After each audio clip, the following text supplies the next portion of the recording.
Mesdames et messieurs, bonjour.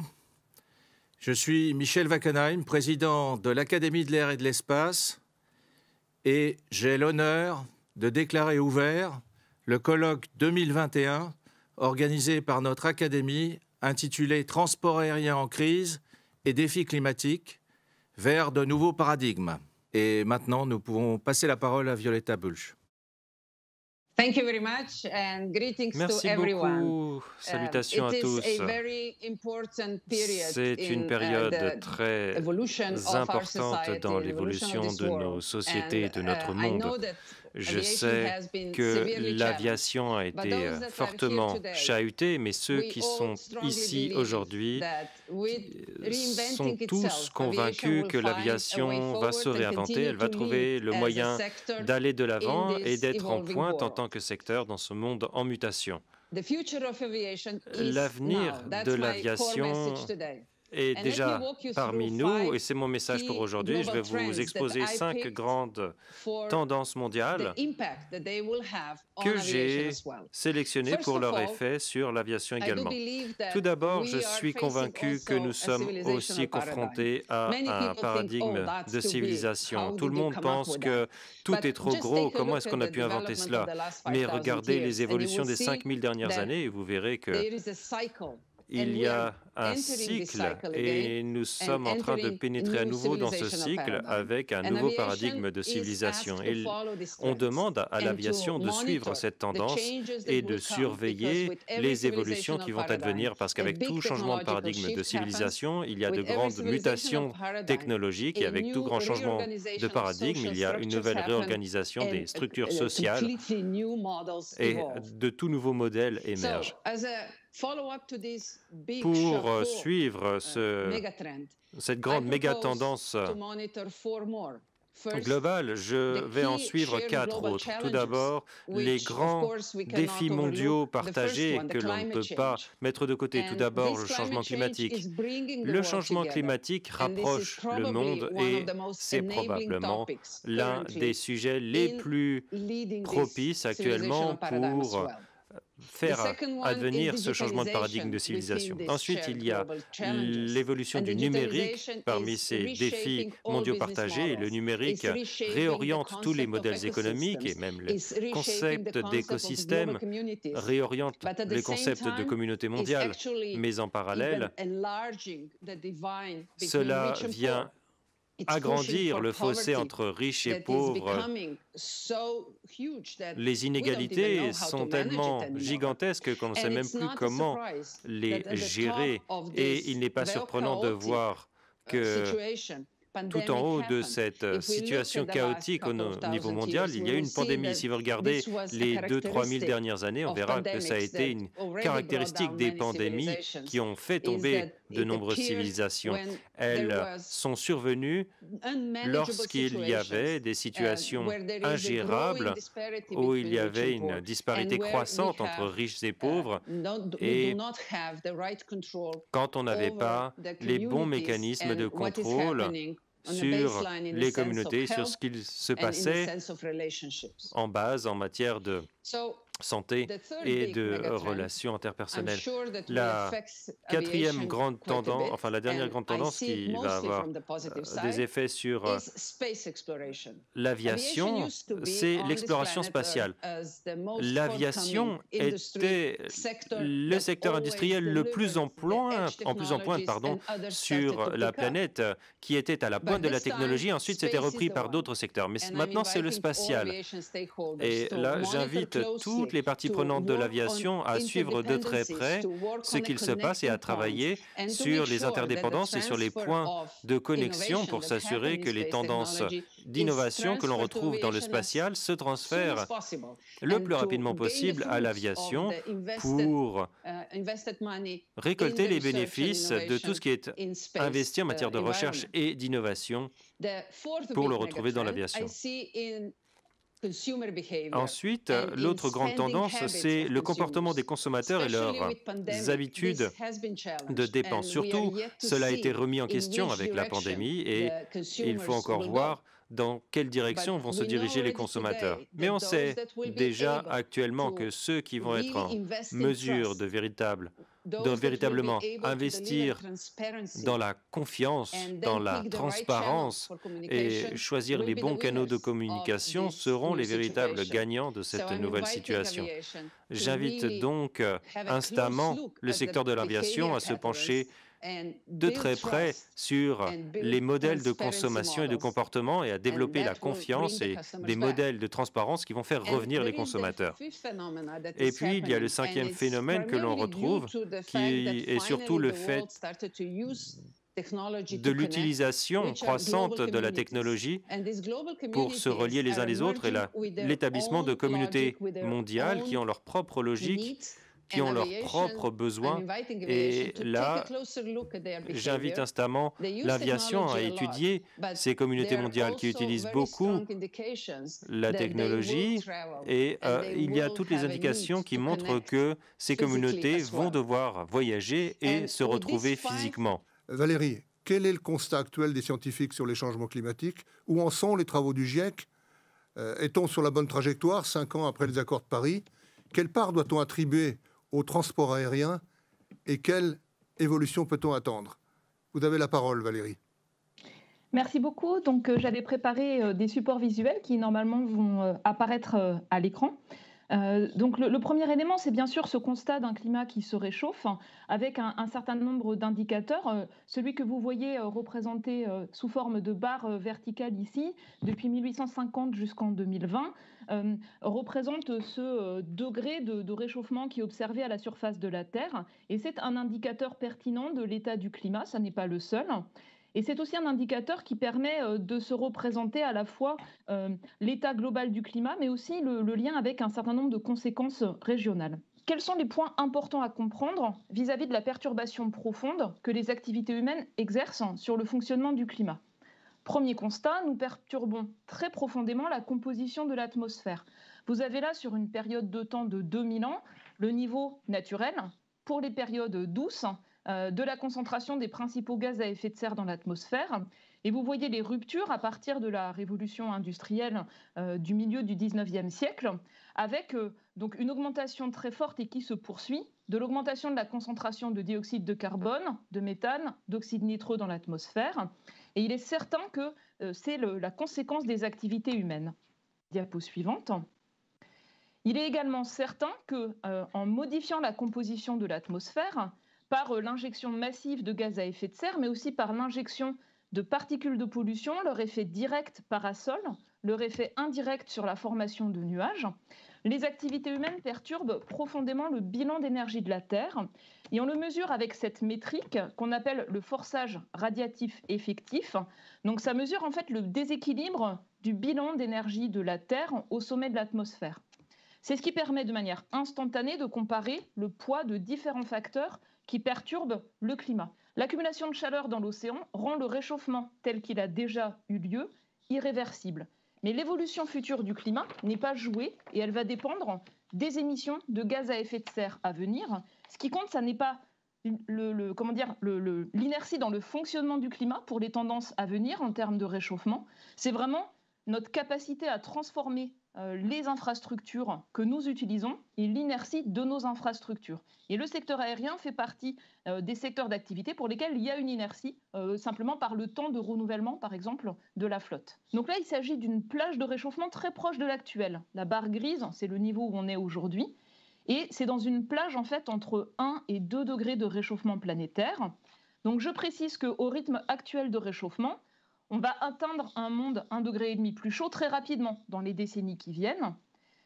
Et ensuite, en fonction des choix qu'on va faire en termes d'émissions de gaz à effet de serre, il est possible de limiter le réchauffement largement en dessous de 2 degrés, mais ça demande des transformations profondes, et c'est l'objectif principal de l'accord de Paris sur le climat. Je vais mettre l'accent sur la montée du niveau des mers. Donc la montée du niveau des mers, elle a accéléré ces derniers 30 ans parce qu'il y a une contribution croissante par la fonte du Groenland et un glissement plus rapide de certains secteurs de l'Antarctique. Quoi qu'on fasse, cette montée du niveau des mers, elle va se poursuivre à l'échelle de temps de plusieurs siècles, par simplement le temps de réponse de l'océan profond et le temps de réponse des glaciers et des calottes. Dans un scénario où on contient le réchauffement largement en dessous de 2 degrés, on projette une montée du niveau des mers de l'ordre de 50 cm à la fin du siècle et de l'ordre du mètre dans les siècles suivants. Dans les scénarios de fortes émissions de gaz à effet de serre ou de forte rétroaction du système climatique, là on va regarder vers la partie la plus haute des niveaux de réchauffement possibles à horizon 2100. On est plutôt sur des ordres de grandeur autour d'1 mètre à horizon 2100, plusieurs mètres dans les siècles suivants. Alors, je reviens sur la partie utilisation des terres, le secteur des terres, parce que ça touche à des enjeux de sécurité. Sécurité en eau dans les régions de climat semi-aride, avec pour une plage de réchauffement de 1 à 4 degrés à la fin du siècle, des risques qui peuvent devenir extrêmement sévères pour des niveaux de réchauffement au-dessus de 2 degrés au niveau planétaire. Il y a également des enjeux extrêmement importants autour de la dégradation des sols gelés de l'Arctique. Pour un réchauffement de l'ordre de 2 degrés, c'est un quart de ces sols gelés de surface qui vont dégeler. Pour un réchauffement de l'ordre de 4 degrés, c'est environ 3/4 d'entre eux. Il y a une incertitude profonde sur les rejets de gaz à effet de serre associés au dégel des sols gelés, qui contiennent environ 2 fois plus de carbone que dans l'atmosphère. Et les risques en termes de sécurité alimentaire, c'est-à-dire le fait de produire suffisamment de nourriture, mais aussi le fait d'avoir les moyens d'acheter son alimentation, ne dépendent pas que du niveau de réchauffement. Ils dépendent également des choix socio-économiques. Si on fait des choix de développement soutenable avec une maîtrise démographique, le fait de sortir les gens de la pauvreté, des systèmes de production bas carbone résilients, une demande qui allège la pression sur les terres, donc l'évolution des régimes alimentaires, une gestion efficace des terres, en particulier les terres agricoles, donc une gestion durable des terres, on arrive à limiter les risques en termes d'insécurité alimentaire à un niveau bas, même pour un réchauffement planétaire de plus de 2 degrés. Diapo suivante. Par contre, si on a une forte croissance démographique, des inégalités fortes, donc on aura une consommation tirée par les personnes les plus aisées, qui va peser sur les ressources, qui va peser sur l'utilisation des terres, et en même temps, une partie importante de la population mondiale qui sera très pauvre, qui aura peu de capacité à s'adapter, des changements, des transferts de technologies lents, des pressions multiples sur les terres. Dans ce cas-là, en fait, on va aller vers des tensions en termes d'insécurité alimentaire, même pour un niveau de réchauffement planétaire de l'ordre d'1,5 degré. À quelles conditions peut-on parvenir à limiter le niveau de réchauffement à venir? Diapo suivante. La première chose, diapo suivante, ça va être en fait d'avoir le plus vite possible une baisse soutenue vers la neutralité mondiale des émissions de dioxyde de carbone. Pourquoi? Diapo suivante. Parce que ce qui compte le plus en termes de niveau de réchauffement à venir, c'est le cumul des émissions humaines passées, présentes et futures de dioxyde de carbone. Tant qu'on n'a pas des émissions qui sont net zéro, c'est-à-dire que les humains ne mettent pas plus de CO2 qu'ils n'en enlèvent et ne stockent de manière durable au niveau mondial, tant que ça n'est pas le cas, le cumul des émissions dérive et le climat continue à se réchauffer. Plus on atteint la neutralité rapidement, plus on limite le cumul et le niveau de réchauffement à venir. Et dernier point, diapo suivante, l'autre point important, c'est d'arriver à maîtriser le forçage radiatif net des effets non CO2. Donc il ne fait qu'augmenter au cours des dernières décennies. Il y a cet enjeu à le stabiliser et le faire diminuer, de sorte à également, et de manière plus rapide, parce que ce sont des facteurs à courte durée de vie dans l'atmosphère, de manière à également réussir à faire diminuer le pic de réchauffement. Donc il faut agir dans ces deux directions de manière importante. Alors, quels sont les enjeux pour le secteur aérien ? De mon point de vue de scientifique du climat, il y a bien sûr des enjeux vis-à-vis du rôle du secteur aérien de contribution à l'observation de l'état du climat, de la composition atmosphérique et au progrès des connaissances. Je fais ici par exemple référence à une initiative qui s'appelle IAGOS, qui permet de collecter sur des avions de ligne des informations qui sont clés, en complément des informations de surface ou par satellite, pour mieux comprendre l'état des lieux, les processus et contribuer au progrès des connaissances. Et je vais terminer par les enjeux en matière d'atténuation, c'est-à-dire les enjeux dans le secteur aérien, diapo suivante, en mettant d'abord l'accent sur les émissions de dioxyde de carbone. Donc, dans l'ensemble, le secteur des transports a tiré vers le haut les émissions mondiales de CO2. Dans ce secteur, elles ont doublé depuis 1990. Le secteur aérien, c'est environ 11% des émissions de CO2 du secteur du transport, à peu près autant que le secteur maritime. Les émissions annuelles, en prenant les ordres de grandeur de 2018, du secteur aérien pour le CO2 seul, ont pesé environ 2,4% des émissions mondiales. mais avec des caractéristiques de croissance qui demandent une attention particulière. Donc sur 20 ans, c'était 2,5% de plus par an, et sur la période 2010-2018, 4% de plus par an. Donc c'est un des secteurs qui a tiré le plus vers le haut les émissions de CO2. D'autres secteurs ont fait des progrès plus importants. Les émissions cumulées depuis 1940 sont importantes, puisqu'il y a cet effet cumulatif des émissions de CO2. Et encore une fois, on voit que la période des derniers 20 ans a pesé très lourd. C'est 50% de l'ensemble des émissions du secteur aérien. Et puis enfin, il y a des enjeux particuliers de gouvernance. Donc, les vols domestiques sont intégrés dans les promesses, en fait, les engagements que prennent les différents pays dans le cadre de l'accord de Paris sur le climat. Mais il y a un enjeu de gouvernance sur les 2/3 des émissions qui proviennent des liaisons internationales. Donc, si on prend en compte le forçage radiatif net, qu'on prend en compte les effets CO2 et non CO2, sans tenir compte des effets aérosols-nuages qui ne sont pas quantifiés pour le secteur aérien, on voit qu'en fait, sur l'instantané du forçage radiatif, le secteur aérien pèse autour de 3,5% du forçage radiatif, tel que c'est estimé actuellement, avec les effets non CO2 qui sont, de manière instantanée, plus importants que les effets CO2. Et donc, l'enjeu, il est là. Quelle contribution du secteur aérien à la baisse mondiale des émissions de CO2 ? Et si le secteur aérien ne peut pas baisser ses émissions, quelles actions mener de sorte à avoir des bénéfices en termes de soutenabilité pour d'autres secteurs? Alors vous allez nous parler de transition énergétique de manière générale, mais avec un focus pour l'aérien, j'en doute pas.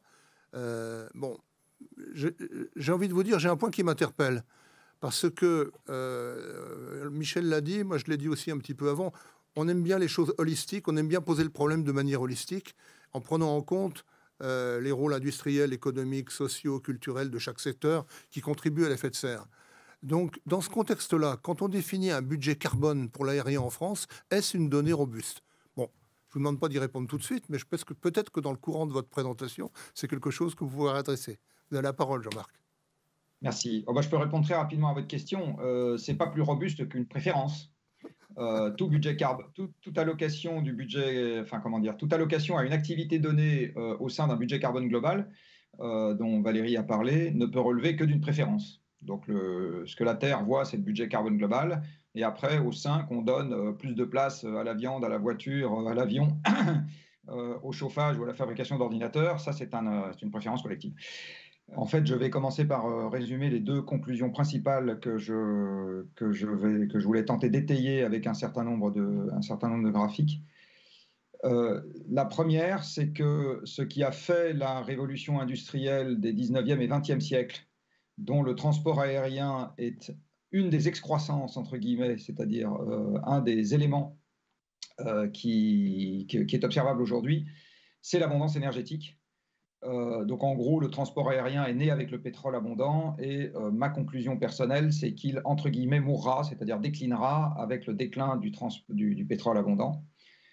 Et la deuxième conclusion que je voulais exposer ce matin, c'est que après la croissance, nous allons avoir la décroissance, non pas que je le souhaite, mais parce que c'est comme ça, après la jeunesse, il y a la vieillesse, etc. Tous les systèmes naissent puis meurent.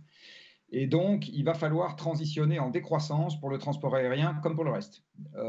Toutes les innovations technologiques auxquelles on peut penser aujourd'hui, qui ont besoin d'une croissance des moyens pour pouvoir être diffusées, sont malheureusement des innovations technologiques qui ne permettront pas de marier croissance du transport aérien et décroissance de la pression sur l'environnement, ni même croissance du transport aérien et décroissance du contexte économique dans son ensemble. Voilà, c'était ça les deux conclusions principales que je voulais étayer. L'économie mondiale ne va pas connaître la croissance sur les 30 prochaines années, et c'est quand même dans ce contexte-là et en particulier l'économie occidentale, et c'est dans ce contexte-là que nous allons devoir diminuer la consommation d'énergie fossile pour éviter que le climat ne nous joue des tours dont nous n'avons pas idée aujourd'hui. Quand je dis nous n'avons pas idée, ça ne veut pas dire que la science ne nous dit rien. Ça veut dire qu'à mon avis, la situation à l'arrivée sera faite de beaucoup de surprises, parce qu'on ne peut pas prévoir les surprises par définition, et les conséquences ne vont pas s'écrire de manière continue, elles vont s'écrire en marche d'escalier.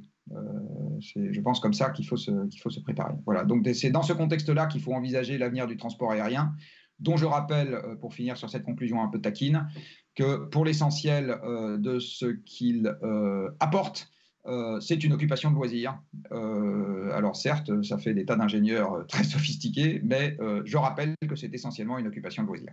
Quelle est l'importance dans votre vie, au quotidien? Y a-t-il eu des changements? Est-ce que ça a modifié votre façon de vous projeter dans les 10 à 15 prochaines années? Le changement climatique impacte le monde entier, mais on a une jeunesse africaine.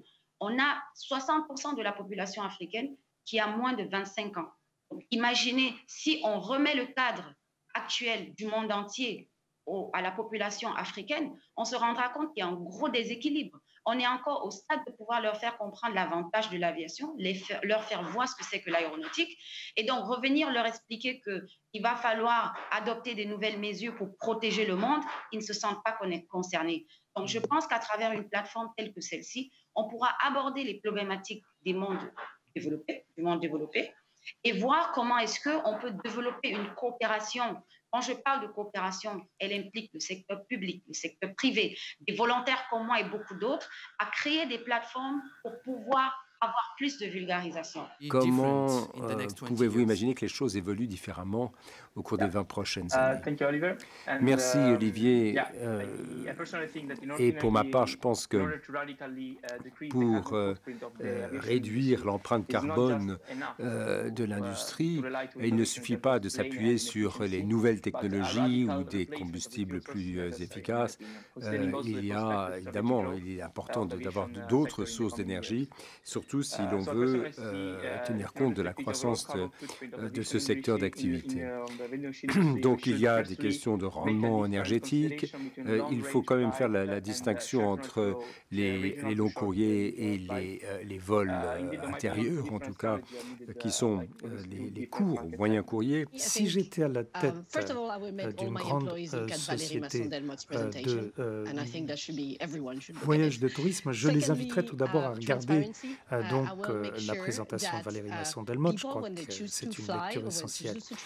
Deuxièmement, je crois qu'il faut donner la priorité à la transparence. Ce n'est pas simplement une question de temps et d'argent quand on voyage par avion, ça concerne également les émissions de carbone. Il faut faire preuve de transparence à cet égard. Tous les partenaires du secteur, j'essaierai de les encourager à s'engager davantage en termes d'évolution durable. Et puis tous les jeunes, les innovations, les startups qui représentent une éclosion de nouvelles idées, mais également de nouveaux modèles d'activité pour pouvoir tirer parti de toutes ces capacités qui se dégagent. Ce seraient là mes principales initiatives. Eh bien, je commencerai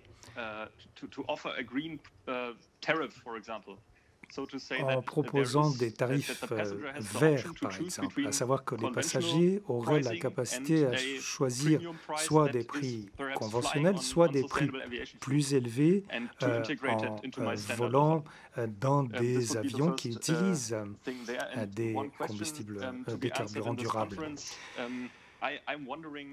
Pour ce qui est des questions auxquelles je cherche des réponses, je me demande s'il est peut-être temps de trouver des solutions globales au niveau de l'OACI, éventuellement, car j'ai peur qu'après la pandémie, l'attention s'éloigne, se détourne de ces questions. Le monde de l'aérien en général compte s'occuper de ce challenge qui est sa transition vers 2050 et vers un monde bas carbone et voilà, comment anticiper ça et comment s'y préparer au mieux pour que l'aéronautique finalement survive à tout ça et que ça fasse peut-être pas comme d'autres industries, comme on a pu voir, que ce soit par exemple, je pense, par exemple dans le nord de la France, les mines, où tout d'un coup ça s'est arrêté et ça s'est retrouvé, ça a été très dur de se relever. Éviter au maximum cette situation pour que ça reste un secteur important, parce que ça a quand même été un secteur pionnier qui a permis plein d'avancées et je pense que c'est un secteur qui est capable de se relever et c'est une belle épreuve à affronter et ça révélera, je pense, le meilleur de toutes les personnes qui sont dans ce secteur actuellement.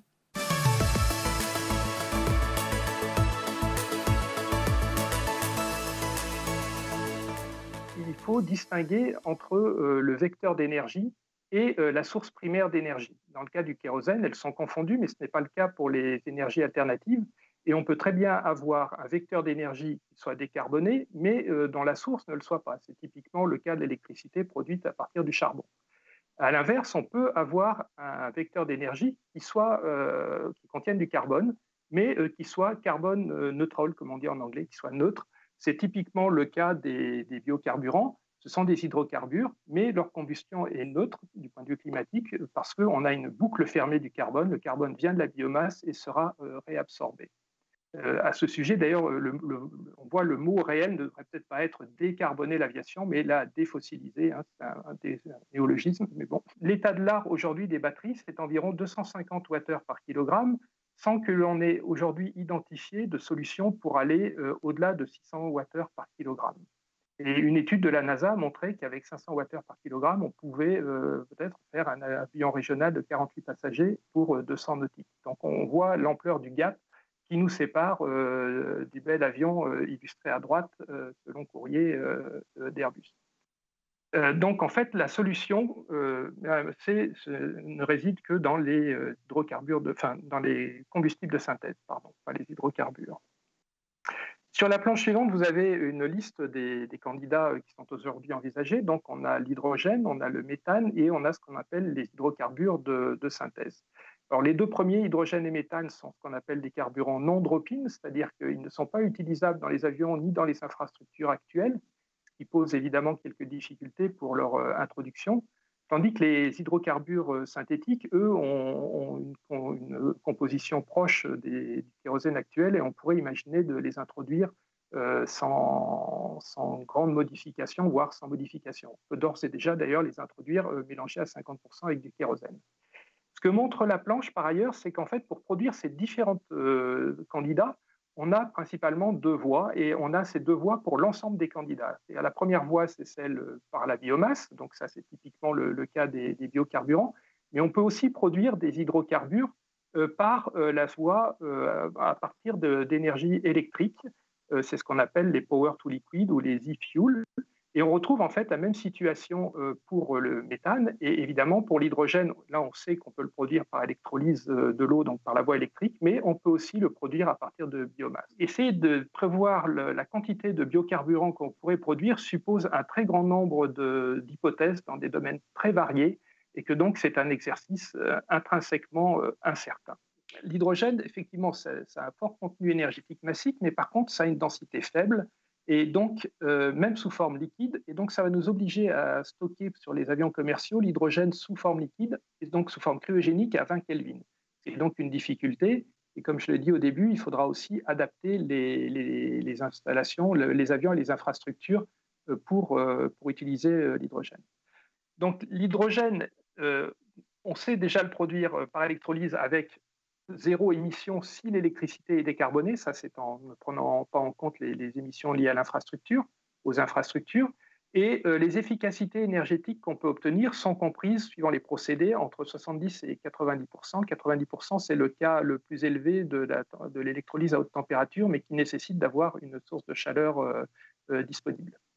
Alors ça, c'est pour produire de l'hydrogène gazeux. Mais nous, comme je l'ai dit, il nous faut de l'hydrogène liquide. Et là, malheureusement, la liquéfaction, c'est aussi énergivore et les rendements actuels ne sont pas très élevés. Environ 40% du contenu énergétique de l'hydrogène est perdu. Et puis, il y a un autre point avec l'hydrogène, c'est que stocké sous forme liquide, il va s'évaporer et ça, ce sera inévitable. Et on aura donc des pertes additionnelles qui vont impacter le rendement global.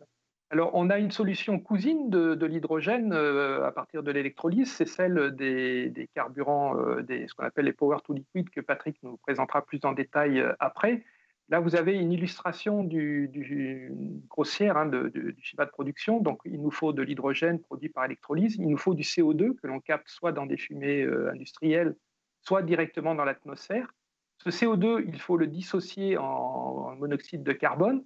On va réassembler avec l'hydrogène par la voie Fischer-Tropsch pour produire un ensemble d'hydrocarbures, dont du jet fuel. Si on passe sur la planche suivante et que l'on s'intéresse à l'efficacité et aux émissions, si on part d'électricité décarbonée et si on utilise le CO2 de l'atmosphère, on peut dire qu'on va avoir à peu près zéro émission. ce qui ne serait pas vrai avec le mix énergétique européen actuel. Si on utilisait le mix énergétique d'aujourd'hui, on aurait 3 fois les émissions du kérosène. Sur la planche suivante, donc si on essaie de comparer l'hydrogène et le power to liquid, donc il faut, je pense, le faire en considérant des marchés équivalents, et donc non pas seulement le marché aéronautique, mais comme je l'ai fait pour le calcul du besoin en énergie pour le PTL, prendre un marché plus grand. En particulier pour l'hydrogène, l'impact des pertes globales sur toute la chaîne, hein, comme j'ai dit, certains chiffres sont bien plus élevés que les 5% que j'ai utilisés. Ça va dépendre de l'organisation de la production, du transport. Il y a l'incertitude sur les performances qu'on arrivera à réaliser en liquéfaction, parce que les performances dont j'ai parlé sont aujourd'hui non démontrées par des démonstrateurs réels. Et puis, il y a l'influence de l'efficacité de l'avion que l'on parviendra à atteindre. Si elle est 15% plus faible que pour un avion à kérosène, on voit que l'écart est divisé par 2. Nous souhaitons travailler pour le moment plutôt vers l'utilisation de l'hydrogène, mais pour produire un hydrocarbure liquide qui va nous permettre d'utiliser les infrastructures actuelles, à la fois au niveau du transport, du stockage et de l'utilisation des carburants. Donc, je vous ai présenté précédemment la politique allemande qui concerne l'hydrogène. Donc, il y a toute une stratégie qui va être développée autour de l'hydrogène, et en particulier pour certains modes de transport, comme l'aviation, qui n'a vraiment pas d'alternative. En tout cas, sur le long courrier, nous ne voyons pas d'alternative, en tout cas jusqu'à 2070. Et probablement aussi pour le transport routier et le transport maritime, transport routier type camion, on voit très peu d'autres alternatives. Donc ces carburants vont être utiles. Donc il y a une forme dans cette stratégie allemande qui concerne l'hydrogène, il y a une forme de mandat qui est de prévoir presque 2% jusqu'en 2030 de ces PTL pour l'aviation. Donc ce qu'il existe aujourd'hui, c'est qu'il y a les différents composants nécessaires à la production de ces PTL, Power to Liquid Fuels, existent à différents niveaux de maturité, différentes échelles. Il existe des unités pilotes, donc qui vont permettre de produire jusqu'à quelques kilogrammes par jour, dont certaines en Allemagne, je les ai vues, ça fonctionne. Mais c'est vrai qu'il va falloir maintenant amener cette technologie au niveau d'un démonstrateur pour ensuite pouvoir aller jusqu'à l'échelle de la commercialisation en répondant aux différentes questions technologiques et défis qu'il y a sûrement sur le chemin. Alors qu'est-ce que ça demande ou pourquoi ça ne s'est pas encore fait? Bien, évidemment, ça demande beaucoup d'investissement. Il y a un marché qui n'est pas clair. Donc ça, c'est peut-être une remarque générale sur les carburants alternatifs, et ça explique aussi ces 10 ans de latence, en fait. C'est-à-dire que les gros producteurs qui auraient pu s'y mettre dans les 10 dernières années attendaient un peu une vision à long terme au niveau des mesures politiques d'encouragement et de soutien pour ces carburants et pour ces énergies renouvelables, et ce n'était pas clair jusqu'à il y a quelques années. Donc là, ça s'éclaircit. Et je pense qu'il va y avoir de forts investissements dans ce domaine-là. Qu'il est évident qu'aujourd'hui, le prix, déjà, il n'y a pas la quantité, et puis le prix est exorbitant d'un PTL. Mais ce que je souhaite souligner ici, dans la colonne de 2020, il est nécessaire de passer par ces unités pilotes et ces unités de démonstration pour justement ensuite passer à une plus grosse échelle. Et on voit qu'après, sur ce scénario, donc c'est produit par McKinsey & Company, et ça a été demandé par le World Economic Forum, on voit que le scénario prédit une réduction du prix. Et après, en fonction du prix de référence qui est celui du jet, on voit qu'il peut y avoir un marché. La planche suivante, s'il vous plaît. Donc, je vous ai montré comment nous faisons des recherches sur les différents SAF qui existent, donc ces carburants alternatifs. Maintenant, ça, c'est ce que nous envisageons en tant que démonstrateur pour les PTL.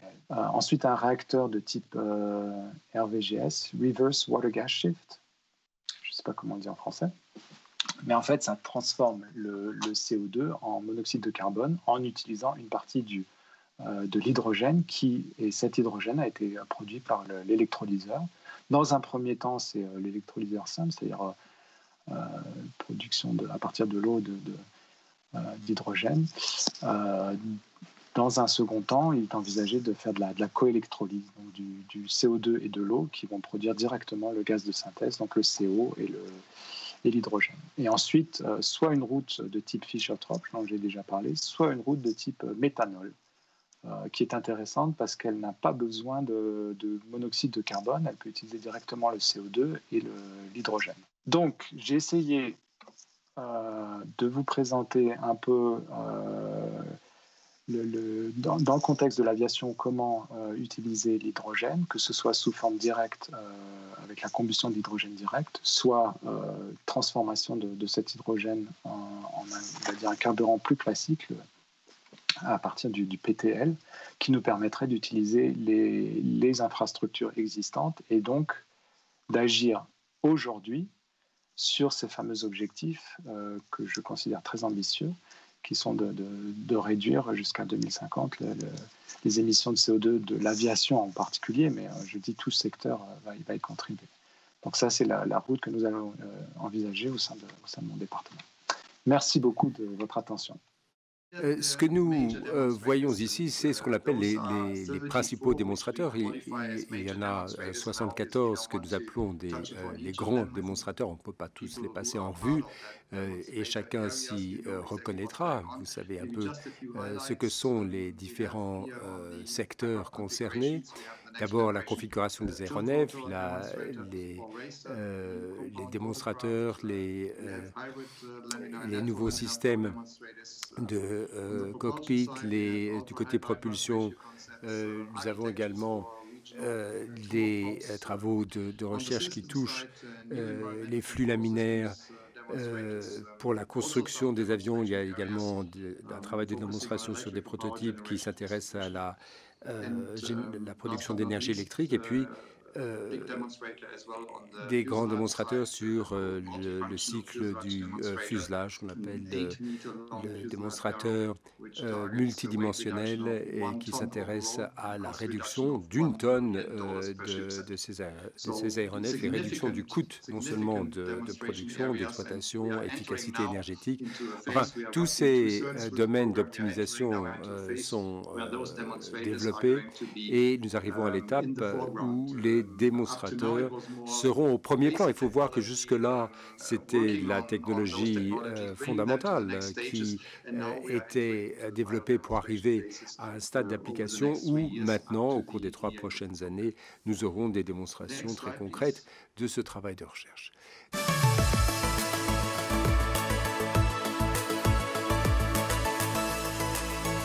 Jean Brice, chez Airbus, vous avez beaucoup communiqué sur ce que vous prépariez pour les années à venir, notamment le concept 0E qui utilise l'hydrogène comme principale source de propulsion. Je vais donc vous demander, est-ce que vous êtes 100% sur l'hydrogène chez Airbus? Est-ce que les équipes de recherche et de développement sont entièrement mobilisées sur ce sujet actuellement? Pour répondre à ta question, Bruno, bien sûr qu'on met les pleins gaz sur l'hydrogène, mais l'hydrogène n'est pas la seule voie. En tout cas, entre-temps, il faut faire quelque chose. Donc, nous encourageons très fortement l'utilisation des combustibles aéronautiques durables, les SAF, et on peut dire que tous nos appareils sont certifiés pour voler avec 50% de SAF, alors qu'actuellement, le taux de mélange est de moins d'1%. Donc, il y a encore pas mal de chemin à parcourir sur les SAF, et je crois que ça, c'est la voie pour le court à moyen terme, et ça, avec le bon mélange de SAF et avec la bonne technologie, on pourra avoir des réductions d'émissions de jusqu'à 80%. Dans l'équilibre offre-demande, la demande est là, alors que l'offre n'y est pas encore. Notre point de vue, c'est que les technologies de rupture vont jouer un rôle dans les appareils petits à moyens, mais les SAF drop-in, aussi des moteurs moteurs de plus en plus performants vont représenter la majorité des efforts de décarbonation de l'aérien d'ici à 2050, et c'est là qu'il faut faire porter la plupart des efforts. Comme vous l'avez dit, les SAF vont coûter plus cher, et donc les gains de performance des moteurs et des avions sont encore plus importants. Quel est le problème des SAF? Eh bien, c'est un problème d'échelle.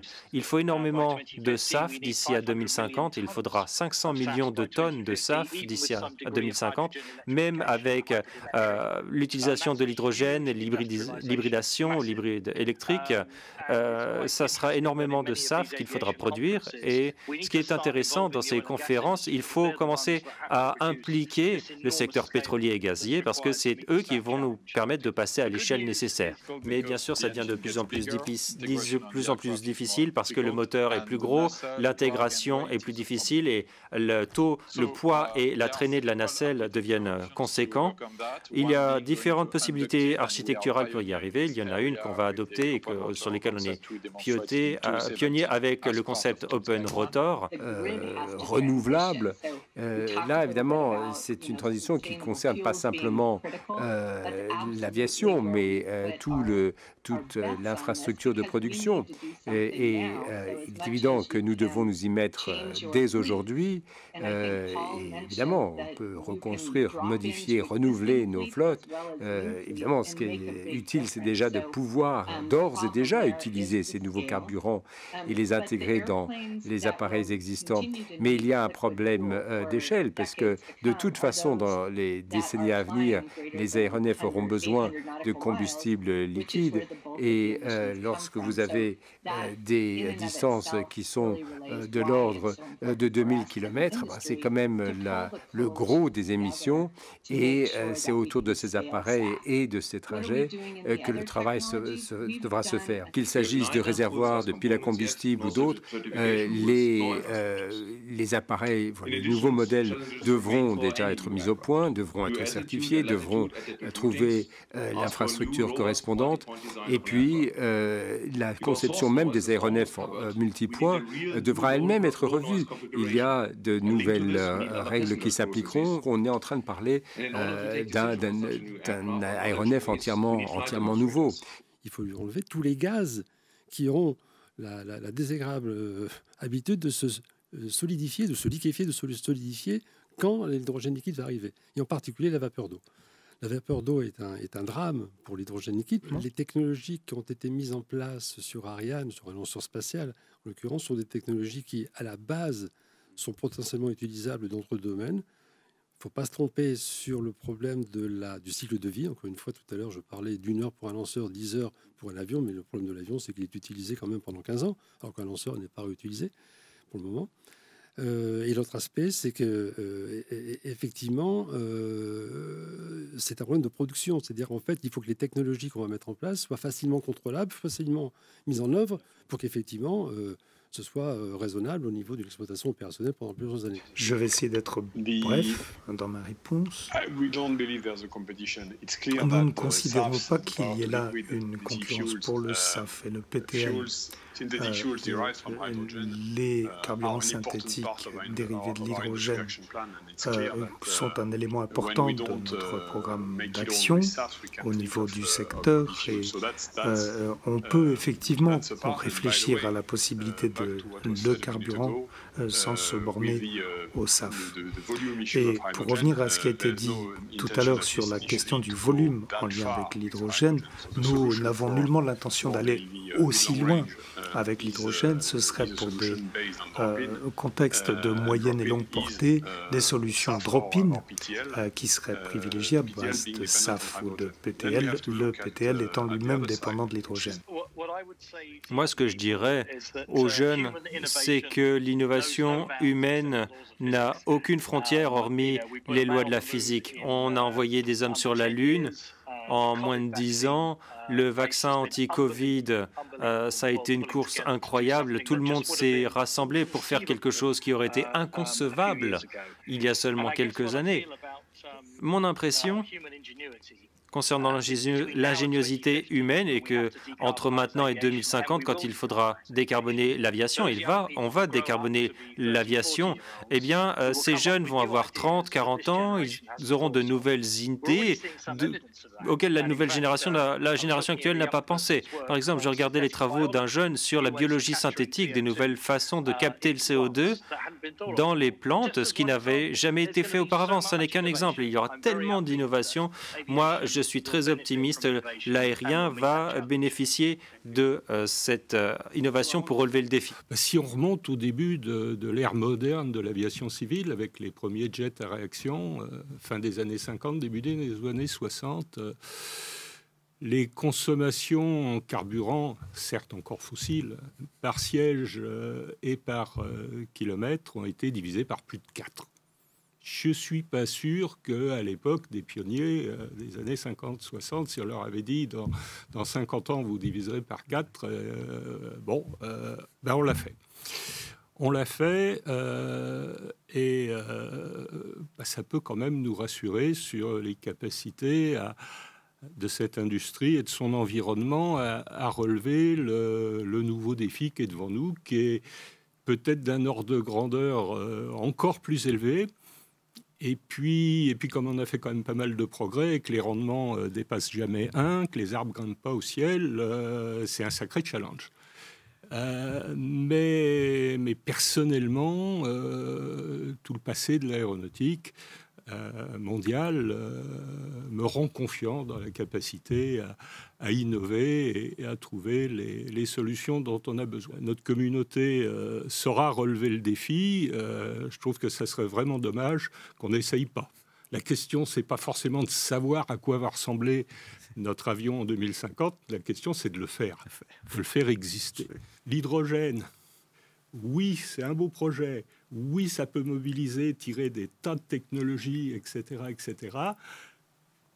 Mais personnellement, je pense qu'en parallèle et avec une vision à plus court terme, je mettrai beaucoup, d'une part, sur, alors je ne sais pas comment les appeler, les SAF, puisque comme ça on ne sait plus ce que ça veut dire.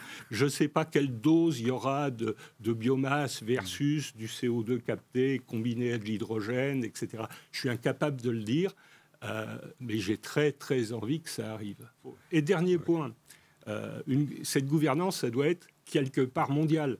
L'aviation, c'est international par nature. Ça complique la gouvernance, mais oui, mais il ne faut pas oublier qu'on l'a déjà fait, que si l'aviation, le transport civil existe aujourd'hui, c'est parce que les pays, un grand nombre de pays, se sont réunis en 1944, c'est-à-dire avant même la fin de la Seconde Guerre mondiale et avant même que l'ONU soit statutairement constituée, à Chicago, pour fonder l'OACI et établir le minimum de standards internationaux sans lesquels il n'y aurait pas d'aviation aujourd'hui. Alors, je ne sais pas, ce n'est pas de mon niveau, mais je ne sais pas, mais je pense que le défi climatique, encore une fois, techniquement, on peut et on doit relever. Il nous faut une gouvernance internationale qui soit peut-être du niveau d'un round 2 de l'OACI, un Chicago 2, pour mettre tout ça en musique de façon harmonieuse. Voilà.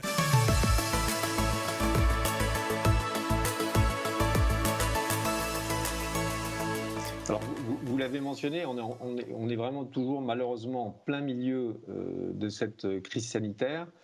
Au-delà de ce qui s'est passé en interne, IATA, comment est-ce que vous voyez le secteur et comment ce secteur va sortir de la crise? C'est une crise gigantesque. Nous en sortirons à la fois avec l'aide des États, qu'on veut remercier, là j'en profite pour les remercier, parce que vraiment ils ont fait un effort considérable, grâce aussi aux mesures de restructuration extrêmement fortes que l'industrie a prises. Nous en sortirons avec des compagnies probablement un peu plus petites, qui seront prêtes à croître encore, peut-être un peu plus compétitives encore, et avec une structure de l'industrie qui sera probablement analogue à ce qu'elle est actuellement, c'est-à-dire un secteur low cost, qui est plus ou moins florissant en fonction des continents, les choses sont assez variables, et un secteur, disons, de compagnie historique qu'on appelle full service, qui offre toute la panoplie des services aériens pour les passagers. Donc voilà comment nous pensons en sortir. Le sujet de l'environnement était déjà au centre en fait, des préoccupations de IATA. Et notre débat aujourd'hui porte sur les voies possibles pour réduire l'impact du transport aérien sur le climat, empreinte carbone et gaz à effet de serre. À votre avis, pendant cette crise, est-ce que l'industrie a mis de côté finalement les initiatives et pour vous, quelles sont, si on met cette parenthèse ou cette non-parenthèse d'ailleurs hors du débat, quels sont pour vous les projets les plus prometteurs pour réduire les émissions et pour répondre finalement à une pression de plus en plus importante qui porte sur le transport aérien? Non, l'industrie n'a pas mis entre parenthèses l'enjeu environnemental. C'est-à-dire que les engagements que nous avons pris maintenant il y a un peu plus de 11 ans, qui étaient de réduire nos émissions par passager entre 2009 et 2020. Ce que nous avons fait, on a même été au-delà des engagements que nous avions pris.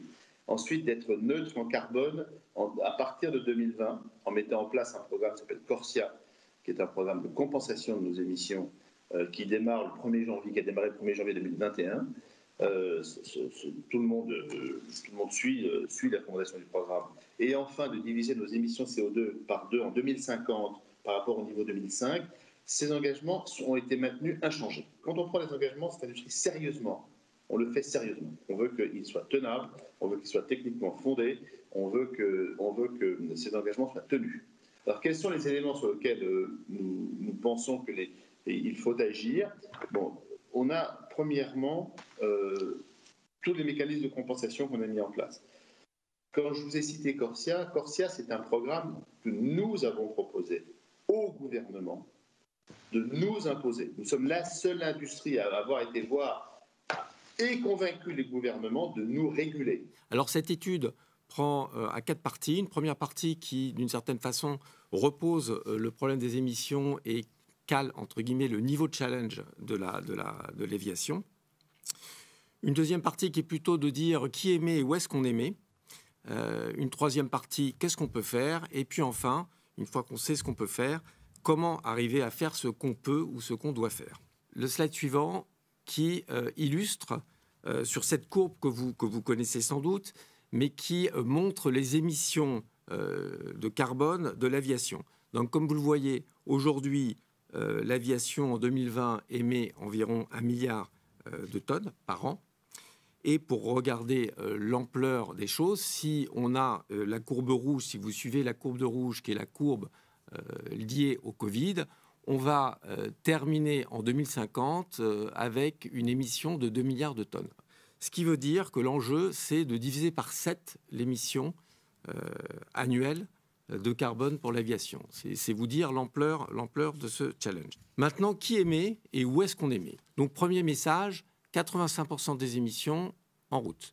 Deuxième message, le train ne va pas résoudre le problème, puisqu'en fait, si on regarde le transport aérien sur sa distance, le train peut être applicable de 0 à 1000 km, et ça ne représente, entre guillemets, que 15% de ces émissions. Et donc, en imaginant qu'on fasse tous ces trajets en train, on sera encore loin du compte, puisqu'il faut arriver à réduire, en gros, de 85% ces émissions. Et vous voyez, 40% des émissions sont liées à des vols domestiques. Quelles sont les différentes solutions pour arriver vers le net zéro? Donc, les différentes solutions, il y en a 4. Et puis, le troisième bloc, qui est le plus important, ce sont évidemment ce qui arrive au niveau des carburants. Donc, quel choix de carburant on peut faire? Et là, on va pouvoir réduire de 70 à 90% les émissions de carbone. Je vais zoomer sur les carburants. Sur les carburants, sur ce slide, vous voyez globalement l'état de l'art, j'ai envie de dire, et que ce qui peut se passer. Donc, on a évidemment sur la partie gauche le kérosène, qui est le carburant actuel. Et puis, sur les autres parties de ce slide, ce sont les 3 grands sujets, on va dire, de carburants, entre guillemets, renouvelables qui peuvent exister. Donc, une famille qu'on appelle les SAF, les Sustainable Aviation Fuels, qui vont se décomposer en 2, les biofuels et le green synfuel. Deuxième famille, l'hydrogène liquide. Et enfin, l'électricité. La première chose qu'on a regardée, c'est finalement, en fonction des différents fuels, ils émettent combien de carbone et quel va être l'impact sur le carbone. Donc, on a pris un exemple qui est un A320 sur 1400 km. Combien de tonnes émet-il? Il émet 15 tonnes environ aujourd'hui avec du kérosène. Si on utilise du biofuel, il va émettre 5 tonnes. Si on utilise du synfuel, il va en émettre 3. S'il prend du blue hydrogène, il va en émettre environ 4. Et puis, du green hydrogène, c'est, on va dire, quasiment négligeable. Si on prend l'hydrogène liquide est évidemment une solution extrêmement attractive, comme on l'a montré, parce qu'elle a très peu d'impact et très peu d'émissions carbone. Néanmoins, elle a des contraintes extrêmement fortes de mise en œuvre. D'une part, aujourd'hui, pour arriver à faire des avions qui volent à l'hydrogène liquide, ça demande à reconcevoir d'une façon complètement les aéronefs. Et entre autres, sur du long courrier, les solutions pour faire du long courrier sont extrêmement complexes parce que ça demande à embarquer beaucoup de carburant. Et le deuxième sujet qui est extrêmement important aussi, c'est qu'évidemment, sur la supply chain elle-même, pour amener de l'hydrogène liquide à une température très basse jusqu'à l'appareil et du réservoir de l'appareil jusqu'au moteur, ça demande aussi un certain nombre de challenges techniques. Donc l'hydrogène liquide est une bonne solution, mais le problème, c'est que c'est une solution qui est après 2050. Si on prend les autres sources, et le biofuel et le synfuel ont aussi un certain nombre de challenges. Donc les challenges qui existent, ils sont très accessibles sur l'aéronef lui-même, puisqu'en fait, ça ne demande pas énormément de modifications. Par contre, d'arriver à accéder à la supply chain ou d'arriver à accéder à ces nouveaux carburants demande des investissements, on va le voir tout à l'heure, très compliqués, ou compliqués en tout cas, même si le synfuel paraît plus accessible que le biofuel sur ces thèmes.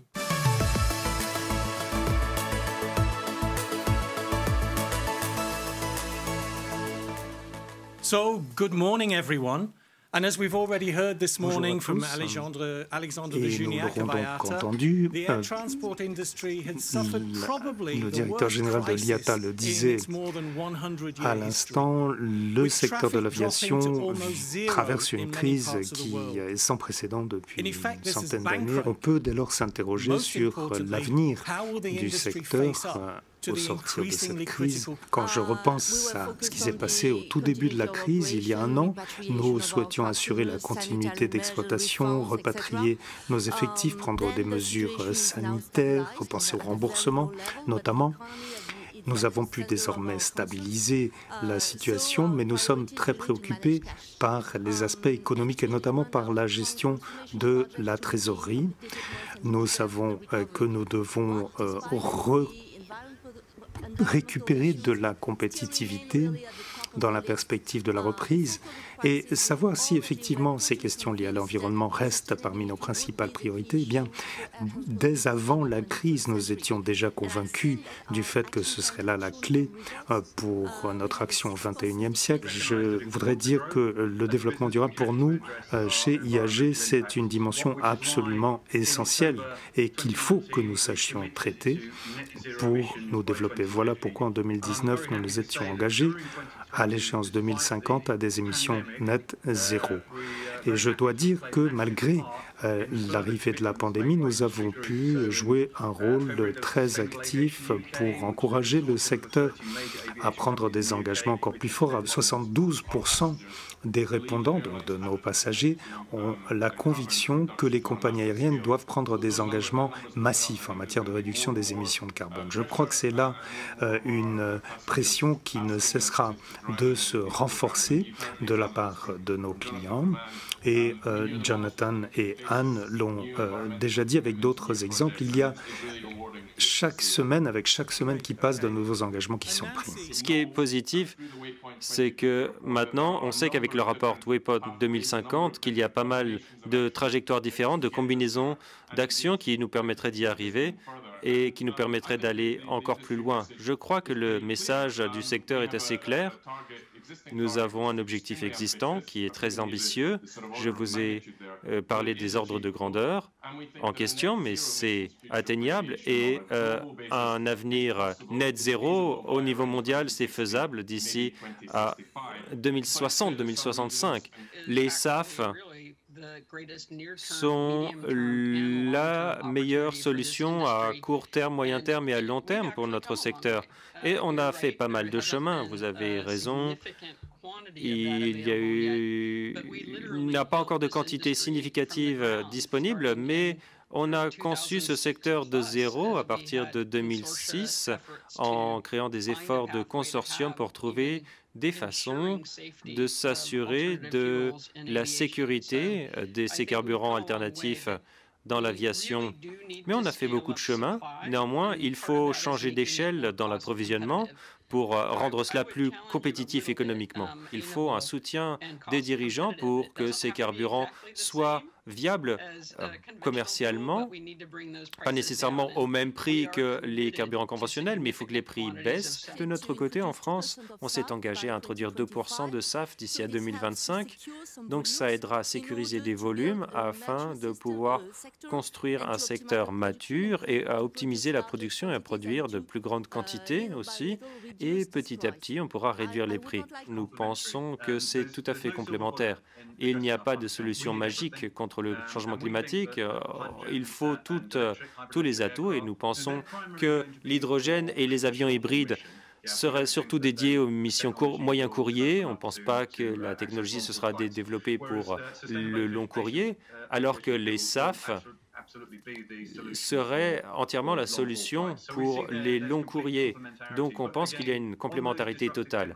Sur ces technologies de rupture, il faudra attendre encore 15 ans avant qu'elles puissent apporter une contribution significative, alors que les SAF sont disponibles dès maintenant pour apporter une aide dans toutes les parties des opérations pour les décarboner à court terme, et c'est la seule option réaliste pour les longs courriers. Notre mise en garde serait de ne pas perdre de vue ce que l'on peut faire dès maintenant, en parallèle, alors que nous, avec nos partenaires d'État, nos partenaires universitaires et tous ceux qui investissent à long terme. Donc il faut trouver le juste équilibre. On ne peut pas rater ce qui peut apporter des avantages à court terme, alors qu'il ne faut pas lâcher la proie pour l'ombre, en gros.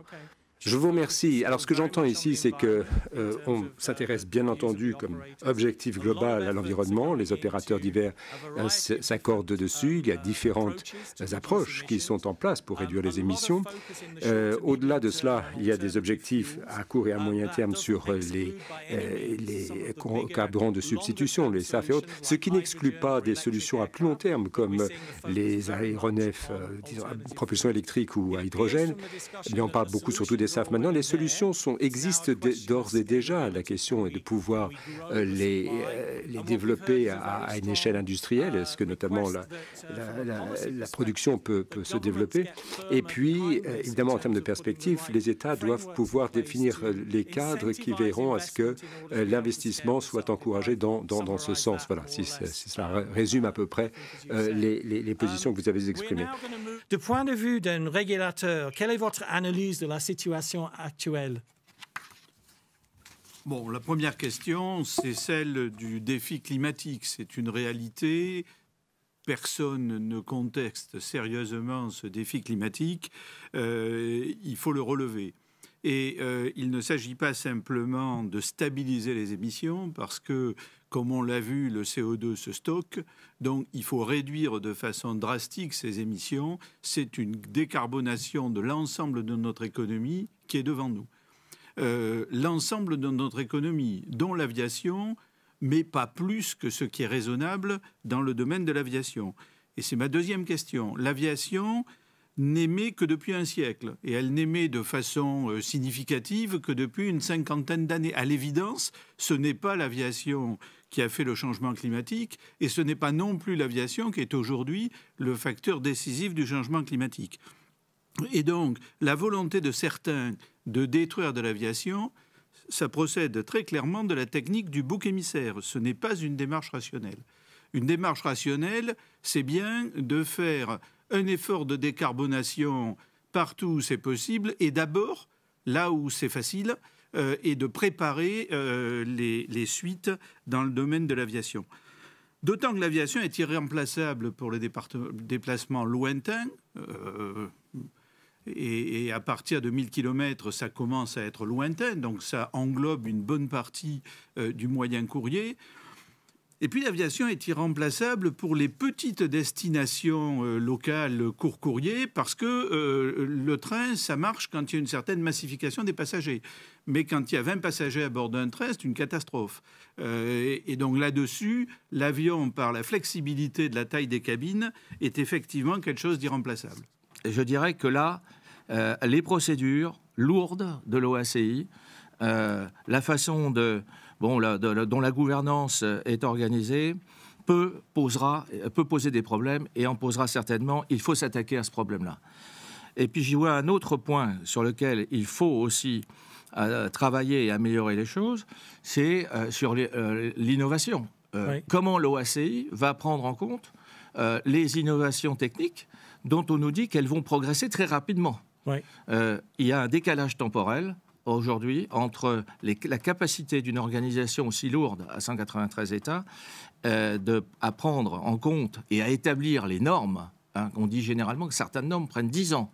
Donc, il faut aller plus vite que ça. L'apport de l'aérien aux économies africaines, cela permet de connecter un continent comme l'Afrique qui est gigantesque géographiquement parlant. Ce que l'on voit sur la carte ne représente pas bien la taille, mais en outre, l'aérien permet de connecter les gens à des possibilités économiques, avec les possibilités de commerce et d'aller travailler dans d'autres pays, les possibilités d'aller faire du commerce dans d'autres pays. Tout cela est fondamental pour les Africains. Après, la véritable question, c'est est-ce qu'on est capable d'y travailler globalement ? Et notre crainte, en tant que compagnie aérienne opérant dans différentes parties du monde, c'est de se retrouver dans une situation où finalement chacun des régulateurs va aller avancer ses propres solutions qui ne seront pas nécessairement coordonnées, qui se superposeront et qui conduiront, au-delà de la question de l'efficacité qu'on peut se poser de mesures qui ne soient pas coordonnées entre les différents régulateurs, à des distorsions de concurrence. Et ça, naturellement, en tant qu'opérateur aérien, nous y sommes extrêmement sensibles. J'ai encore une question ici, c'est sur en fait, c'est la compatibilité entre déréglementation et le défi climatique. Ne faudrait-il pas réintroduire plus de régulation et laquelle? Il peut y avoir une question sur la réglementation environnementale. C'est-à-dire que de plus en plus de divergences apparaissent entre des États, et je me place toujours dans le cadre du transport aérien international. On ne peut pas imaginer un monde dans lequel des réglementations, des règles seraient appliquées à des compagnies aériennes d'un pays A et d'autres règles appliquées aux compagnies aériennes d'un autre pays, sachant que ces deux compagnies sont en concurrence directe sur leur ligne. Alors que la concurrence, ça existe. Il faut une concertation internationale là-dessus. Il faut, alors que ce soit au niveau OACI ou d'une conférence spécifique sur le climat et l'aviation, mais il faut envisager ce point et imaginer peut-être l'intégration dans les accords aériens, car beaucoup de gens ne le savent pas, mais ce secteur fonctionne encore sous le régime des accords bilatéraux, même si ces accords peuvent être libéralisés et libéraux, mais ce sont des accords entre États, et les États sont souverains.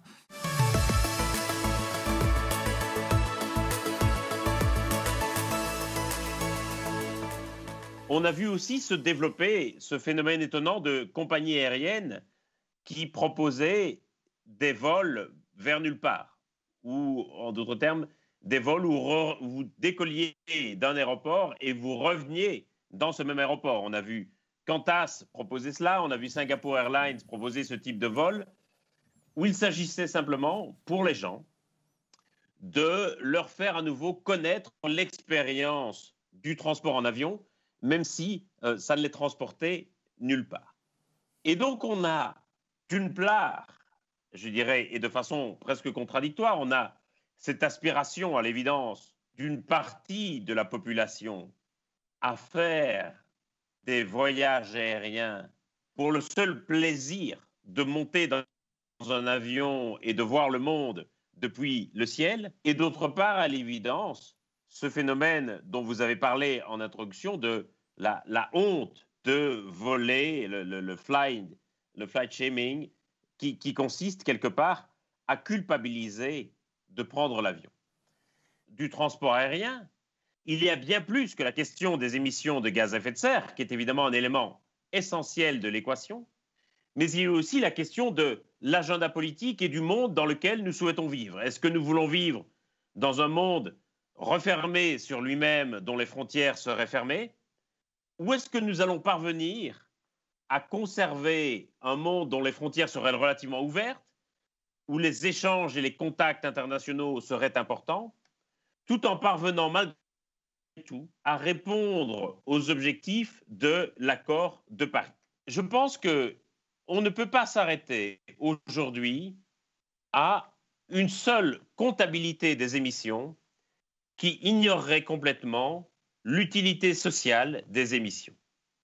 Je vais prendre ici un exemple assez simple. Dans un vol Paris-New York, vous pouvez avoir à la fois des passagers qui vont à New York pour faire un week-end de shopping sur la 5e avenue et des étudiants qui vont passer une année d'échange universitaire dans une université new-yorkaise à Columbia ou à NYU. L'empreinte carbone de ces deux passagers, de l'étudiant et du touriste qui va faire du shopping, sera la même. Pourtant, l'utilité sociale de leur vol sera complètement différente. Et je pense qu'il faut aujourd'hui pouvoir développer une comptabilité carbone qui dépasse la seule question de la comptabilité brute, mais qui prenne aussi en compte l'utilité sociale des émissions. Certaines activités qui sont profitables à l'humanité, qui sont profitables aux échanges culturels et à l'enrichissement mutuel, génèrent effectivement des émissions de CO2, mais on peut considérer que ces émissions de CO2 sont utiles et quelque part représentent une utilité sociale. À l'inverse, d'autres vols, d'autres voyages en avion pourront facilement être remplacés par des téléconférences ou par des séjours dans d'autres endroits. Et on peut se poser à ce moment-là la question de l'utilité sociale de ces émissions. Et je pense qu'il faut demain pouvoir dépasser la question de la stricte comptabilité brute des émissions pour pouvoir s'interroger aussi sur leur utilité sociale. Je pense que le secteur aérien aurait à gagner de cela, mais cela implique aussi, je crois, une plus grande honnêteté et une plus grande transparence du secteur aérien. On a parfois vu des tentatives, et je regrette de le dire, mais de greenwashing du secteur aérien. Il me paraît très important, si on veut pouvoir arriver dans une logique plus rationnelle de comptabilisation des émissions de gaz à effet de serre qui intègre l'utilité sociale des émissions, il faut absolument jouer que tous les secteurs, et bien sûr ça dépasse largement le cadre du secteur aérien, il faut que tous les secteurs puissent jouer aussi la carte de la transparence par rapport à cela. 40% de ces vols étaient destinés aux loisirs, 23% rendre visite à la famille ou à des amis, 14% à des fins d'éducation, 11% pour le travail, ensuite d'autres raisons. Et vous avez 1% de tous les déplacements étaient destinés à obtenir un visa, c'est-à-dire que les gens étaient obligés, les étudiants qui étudiaient à l'étranger étaient obligés de rentrer chez eux pour revenir, pour renouveler leur visa. Le but de ce vol était strictement administratif. Alors on peut s'interroger, est-ce que ces vols étaient vraiment importants, utiles du point de vue des étudiants? Eh bien, vous constatez qu'une partie importante de ces voyages en avion pour ces étudiants n'était pas important ou n'était guère important, et ou alors les étudiants avaient vraiment du mal à savoir si ces voyages étaient justifiés ou importants ou non. Le produit intérieur par habitant, c'est-à-dire en dollars constants des États-Unis, sur une très longue période, jusqu'en l'an 2000, depuis 1960.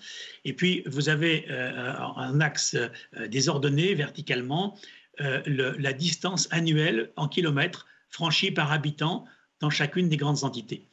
Et vous voyez tout en haut, en bleu clair, vous voyez apparaître les États-Unis avec quelque chose qui est pratiquement une relation d'équivalence entre $1 et le 1 km. Quand le PIB des États-Unis s'approche de $20 000, eh bien, on va apparaître 20 000 km. Il y a un petit décalage sur l'image. Et donc, cette corrélation extrêmement forte entre le PIB et la distance est, il faut bien le comprendre, une relation entre le PIB et la vitesse, puisque le temps moyen de transport passé par les individus est toujours en moyenne d'1 heure par jour. Donc si en 1 heure par jour, vous faites de plus en plus de kilomètres simplement parce que votre PIB augmente, c'est bien parce qu'il y a une élasticité de la vitesse au produit intérieur brut. Plus vous êtes riche et plus vous préférez la vitesse, ce que l'on va voir dans l'image suivante qui apparaît maintenant, où vous voyez le cas des États-Unis sur l'ensemble de pratiquement le XXe siècle, où vous voyez apparaître tout en haut, en noir, la distance moyenne franchie chaque jour cette fois. C'est un graphique semi-log, vous avez un logarithme en ordonnée, la distance moyenne franchie chaque jour.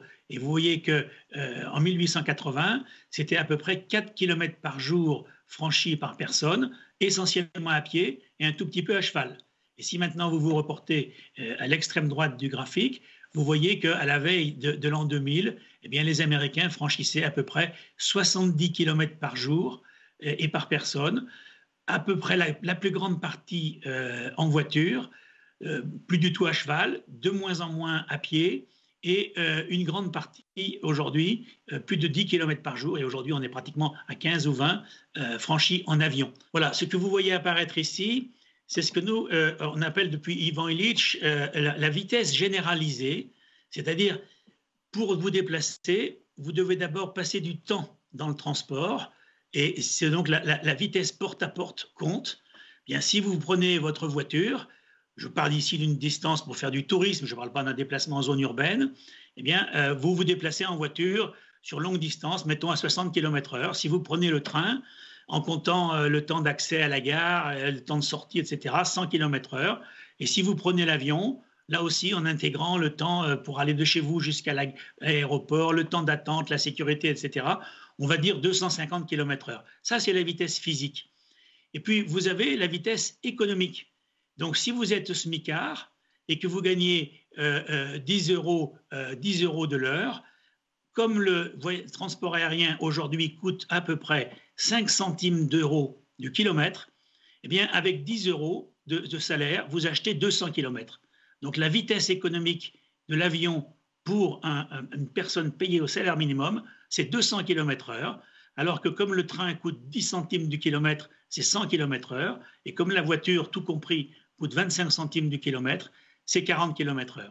Si vous faites la somme de ces deux voyelles, je précise que ce n'est pas une moyenne arithmétique, c'est une moyenne harmonique, eh bien, parce que vous avez passé le temps du voyage plus le temps à travailler, donc ça vous fait une vitesse généralisée de 111 km/h.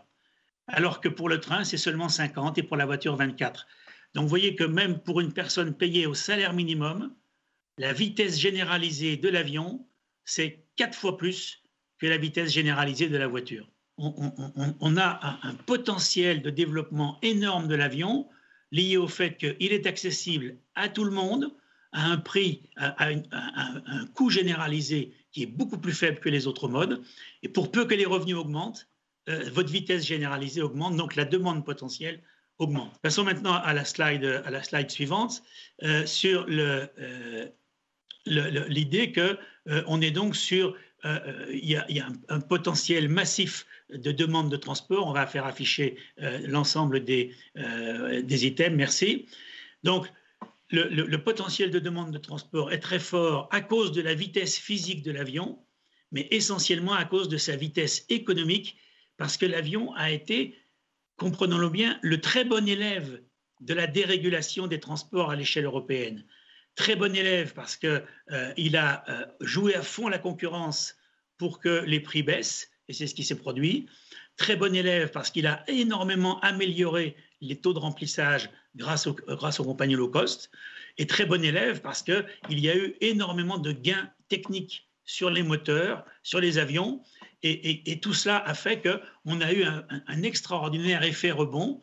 On a eu tous les ingrédients favorables à la croissance du transport aérien parce qu'il a été très performant. Il faut bien comprendre que le flight shame aujourd'hui, c'est une menace qui pèse sur le bon élève de la classe des transports européens qui a coché toutes les cases de ce que demande l'Union européenne depuis une trentaine d'années, dérégulation, progrès technique, amélioration des taux de remplissage et amélioration de la capacité des moteurs. Par contre, pas d'amélioration par rapport à la dépendance aux carburants fossiles. Si vous prenez quelqu'un qui a un salaire de 3 fois le SMIC et que vous lui appliquez cette taxe de 100 € la tonne de CO2, eh bien, la vitesse qui était de 600 km/h, la vitesse économique tombe à 468 km/h. Donc l'impact est relativement faible pour cette population-là. Et même si vous appliquez une valeur extrêmement forte, c'est-à-dire 300 € la tonne de CO2, et donc à ce moment-là, il faut ajouter 3 fois 1,4 centime, donc vous tombez à 9,2 centimes d'euros par kilomètre, vous avez encore une vitesse économique de 326 km/h pour la personne qui gagne 3 fois le salaire minimum, mais qui est de, divisons par 3, simplifions, 109 km/h pour un smicard, c'est-à-dire encore très supérieur à la voiture et même supérieur au train. Et si vous prenez la vitesse généralisée, eh bien, en faisant la moyenne harmonique, vous tombez à 75 km/h. Donc ce que nous montrent ces petits calculs, c'est que l'attractivité potentielle de l'avion reste extrêmement forte quand bien même on mettrait en place les taxes carbone.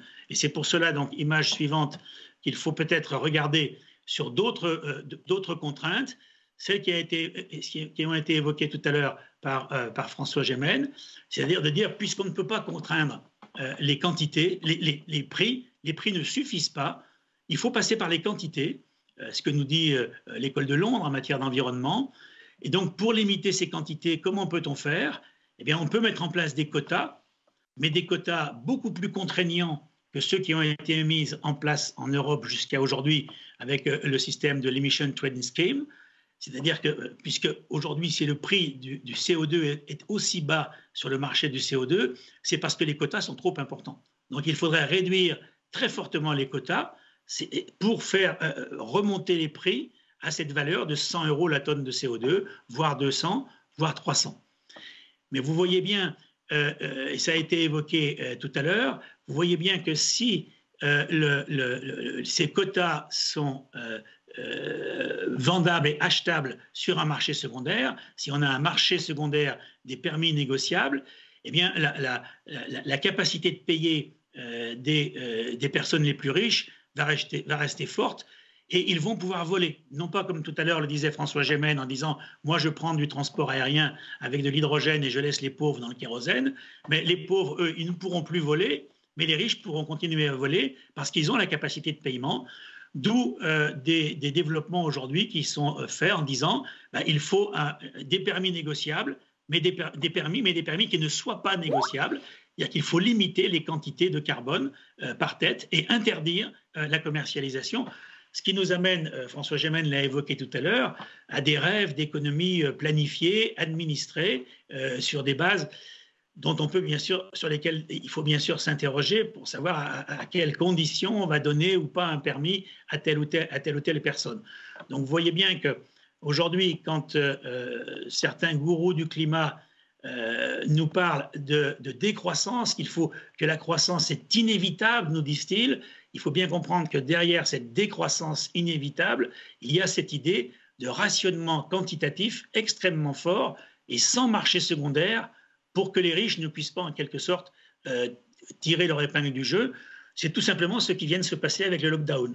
D'une certaine façon, l'histoire a eu de l'humour en nous organisant cette pandémie parce qu'elle nous a montré ce que c'était qu'une vie avec des quantités très limité de droit à circuler. On n'a pas d'alternative électrique pour l'aviation et il faudra prévoir au moins une dizaine d'années à chaque fois avant de passer à de nouvelles technologies. Donc en attendant, effectivement, il faut pouvoir réduire l'empreinte carbone non simplement en réduisant l'activité, c'est vrai. Les grandes compagnies aériennes qui sont responsables des transports pour les voyages d'affaires doivent pouvoir donner l'exemple. On s'est rendu compte avec la crise sanitaire que l'on peut se passer de pas mal de déplacements inutiles. Il y a des conférences qui se font par Zoom comme celle-ci. Et cette voie de la décarbonisation, si on l'avait commencé il y a 10 ou 20 ans, on n'en serait pas là aujourd'hui. Mais parce que nous avons commencé un peu tard, même beaucoup trop tard, la décarbonation du secteur aérien, on est bien obligé de passer par ces réductions massives. Les voyages pour aller voir les proches ne vont pas baisser à long terme s'il n'y a pas d'autres mesures. Donc je ne crois pas. Je ne crois pas que le flight shaming est assez pénétré dans la psychologie américaine pour avoir des effets autant qu'en Europe. Là, il y a une différence et c'est difficile pour les Américains. Fadi, de ce flight shaming, c'est pas du tout d'actualité en Afrique, sur le continent africain, on l'imagine, Fadi. J'ai pas suivi, Sophie. Le flight shaming, cette tendance à utiliser ce terme qui est très poussé, qui est très controversé d'ailleurs aujourd'hui, la honte de prendre l'avion, c'est quelque chose qui n'est pas du tout dans la préoccupation des Africains qui voyagent. D'ailleurs, quelle est la distinction qu'on peut faire aujourd'hui sur le transport aérien business et tourisme pur en Afrique? Quelle est la tendance?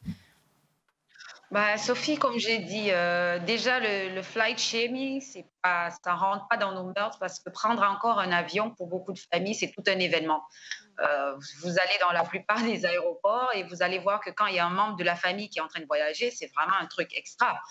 Et donc, comme je réexpliquais, je regarde toujours les régions parce que c'est très important.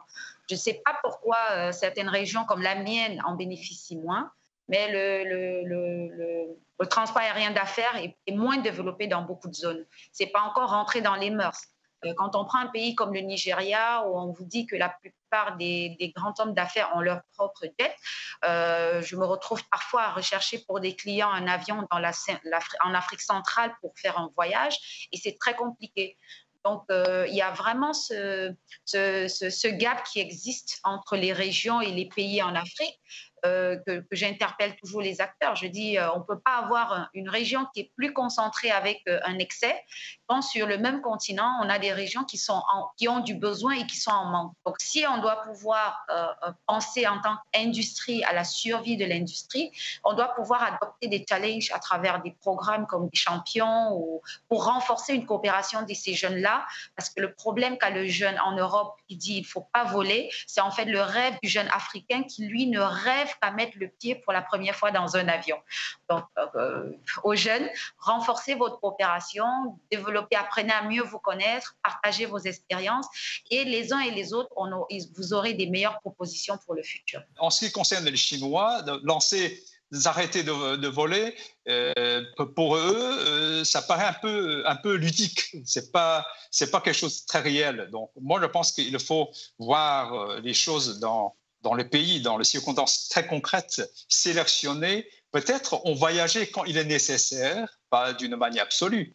Quand on voyage, c'est parce qu'il y a nécessité. Tout à l'heure, on parle beaucoup de relations internationales, relations sino-américaines, relations que nous vivons maintenant. On vit dans un monde globalisé. Dans un monde globalisé, il faut qu'on se rencontre. Sans l'aviation, c'est impensable. Tout en étant conscient de la protection de l'environnement. Je pense que c'est le message que, en tout cas de mon point de vue, très important. D'un côté, il faut être conscient, de l'autre côté, il faut relativiser. On fait confiance à un scientifique. Moi, je pense qu'il y a des avionneurs dans notre salle, et les professionnels, ils sont très conscients que nous attendons plutôt des avions qui sont plutôt écologiquement friendly. Moi, je pense qu'avec cette solution, on voyage, mais on pollue moins la planète. Et ce sera évidemment le mot de la fin.